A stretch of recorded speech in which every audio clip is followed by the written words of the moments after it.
A blessed good day mga ka-newbie. I'm Noel and welcome to my YouTube channel. In today's video tutorial, I will share to you how to create a 6-option infographic style slide presentation in PowerPoint. Using this option, you can upgrade it to more option depends in your infographic style slide presentation. But before we start, if you are new here in my YouTube channel or not yet subscribed, please don't forget to like, subscribe, and hit the bell button icon for updated weekly educational video tutorial. Now, let's start.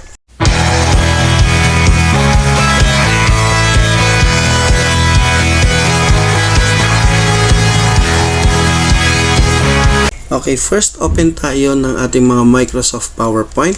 And in this presentation, kung mapapansin nyo, naka-landscape pa siya. So, i-convert natin siya into portrait. So, kung paano yon, press natin the design. Then, after the design, click nyo yung slide size and select the custom slide. Then, dito sa slide size natin, palitan lang natin siya ng A4 para ma-size lang natin siya ng A4 size. Then, ensure lang ang pipiliin natin.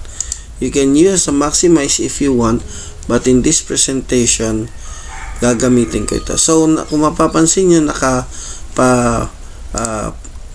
landscape pa rin siya. So, ipalitan natin ng portrait parehas to A4 size, portrait ang slide natin. And, ensure ulit natin. So, kung mapapansin nyo, nakapatayo na siya. So, this is a A4 size. Now, next, first step natin, so gaya na nakikita nyo doon sa cover page natin, so mag-i-insert tayo ng ating mga shapes. So, insert tayo ng rectangle and create tayo ng rectangle box. So, i-zoom ko lang siya para makita nyo.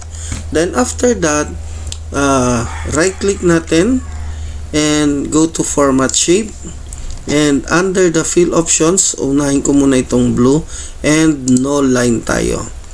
Okay? Then after that, punta tayo dito sa ating other options. Then select the rotations, 3D rotations, and under the preset, piliin nyo itong isometric top up. Okay? So kung mapapansin nyo, na ganyan. So baka magtanong kayo, naging triangle na siya or naging diamond na siya, ba't hindi na lang tayo gumawa ng diamond? Kasi pag ginawa natin ng diamond ito, for example, punta tayo sa diamond, mag-i-insert tayo ng shape into diamond, hindi natin siya ma-3D. Okay?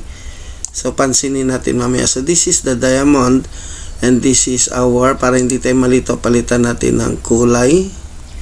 Let's say purple. Okay, no outline. Okay. So, dito kasi, ang gagawin natin, tapos, punta tayo sa other options natin. Then, balik tayo sa 3D format. And under the 3D format, you select the depth. Palitan nyo yung size ng depth hanggang sa yung options natin. I think, pwede na sa akin ng 80%. Yan, okay na yan. Medyo square na siya. Okay, so 80 dito kasi sa kabila sa diamond, pag in-options natin siya at pinalitan natin ng depth into let's say 80 rin, mapapansin nyo hindi siya nagti-3D. Kaya hindi natin gagamitin ang diamond. So rectangle ang gagamitin natin. So after that, nagawa na natin itong diamond box na natin na 3D, i-duplicate lang natin siya, right click, copy, paste. Magki-create lang ako ng 3. Okay, then after that, copy paste ulit, and yan. Then let's change the color nitong pangalawa, and the color will be let's say this one, and the last one will be let's say dark colored. So ito. So you can change the naman pala yung highlight nito. Okay, by selecting the other options dito sa 3D format. And under the materials, pwede nyo siyang palitan kung anong gusto nyo. And lighting. So kung gusto nyo siyang baguhin ang lighting natin, pwede rin, nasa sa inyo na yan. Okay, kung paano nyo siya papagandahin. Okay, so baliktad. Nope. And let's say this one. Yan. Ganyan na lang siya. So, ang options natin ay binalik ko lang siya sa dati. So, same format tayo. Ganito. Then, after na, the second na gagawin natin is let's insert another rectangle. And i-create lang tayo ng rectangle ng parang wings niya lang dito. Okay, so after na magawa natin, copy natin, lagay natin din dito sa kabila, then highlight natin. Let's remove the lines, so no outlines na naman siya.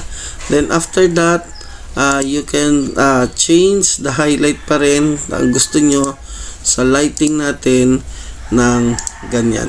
Okay, then after that, let's copy natin to, duplicate lang natin, lagay natin siya dito sa pangalawa, and we will change the color later on.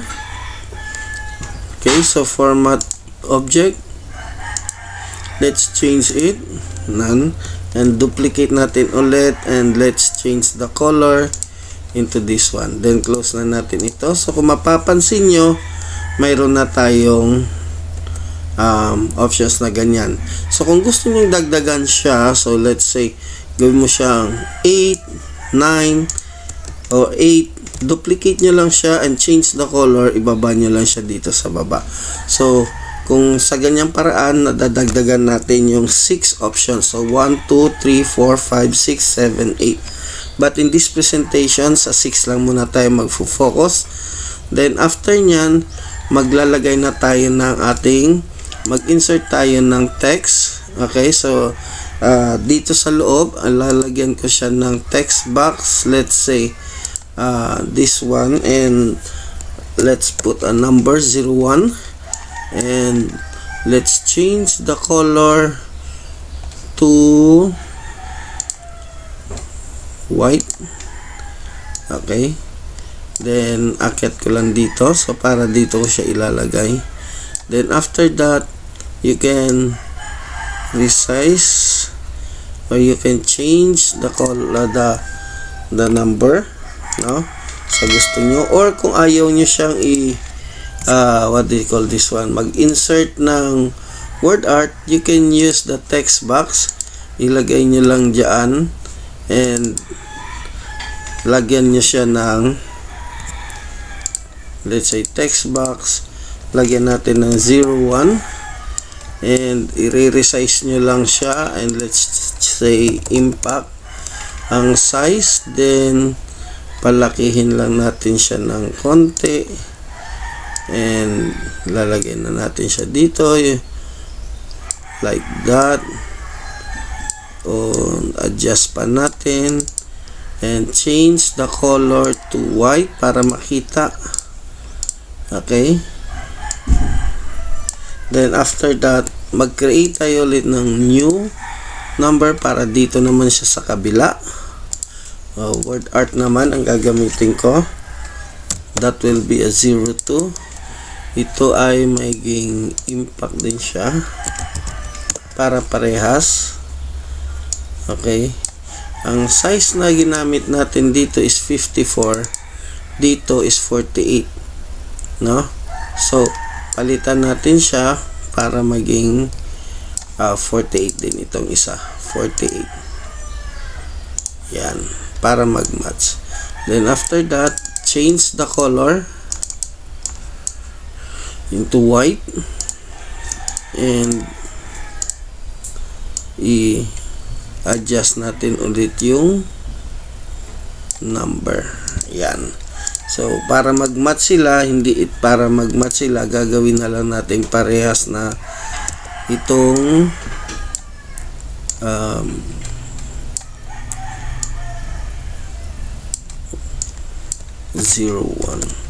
Ayan. Parehas natin siyang word art ang ginamit. Okay, so after that, copy paste nyo lang ulit. Lagyan natin ng number. So 0 to, let's say this will be 3. This is 4. And this will be 5 and 6. Then let's insert ng text box dito. Ang ilalagay natin ay sample lang natin, si Lorem. Okay, so andyan na siya. Hindi natin siya ilalagay lahat dahil masyadong marami. Let's say yan lang ang ilalagay natin. So papalitan lang natin siya ng size. Let's say 12 is enough. Lalagay lang natin doon and i-adjust lang natin. Babawasan natin siya. Let's say hanggang dyan lang. And tuldok natin. Let's change the color. Yan. Then after that, copy paste, duplicate. Lagay din natin dun sa kabila. And after that, duplicate natin parehas para mayroon din dito sa kabila. And let's change the color. Later on, napapalitan natin siya. Okay, itong dalawa, palitan natin ng color black. Okay. So, mayroon na tayong effect na ganyan. So, i-drag nyo lang ito, i-group nyo lang ito. So, highlight lang natin, group, para iisa na lang siya. Okay, then, group ulit. And after that, same procedure dito sa kabila. And basically, ganyan na siya, no? Ganyan na ang ating presentation. This is our infographic style presentation. Another design na naman ang naibigay ko sa inyo. So, after nyan, nasa sa inyo na yan kung paano nyo siya lalagyan ng effects. Okay? So, kung gusto nyo madalian na lang, highlight nyo siya lahat. Let's insert an animation. And after animation, punta tayo dito sa more entrance. And let's say, piliin na lang natin itong si Boomerang para mas bilis. Okay? Then after that, pag in-slideshow natin siya, and this will be the effect of our infographic. Pwedeng individual ang gawin nyo. Lalabas na ito, then individual lalabas ito. Nasa sa inyo na kung anong options ng animation ang gusto nyong gawin. So, sana may natutunan kayo ulit dito sa ating video tutorial. Maraming salamat sa patuloy na pagsuporta. God bless and stay safe. That's it mga ka-newbie. Sana meron na naman akong naibahagi sa inyo na bagong kaalaman. At para sa mga susunod na video tutorial, mag-subscribe to this channel and click the bell button icon para sa mga updated video tutorial. If you have any comment, suggestion, don't hesitate to comment below. See you mga ka-newbie. Hanggang sa muli. God bless and stay safe.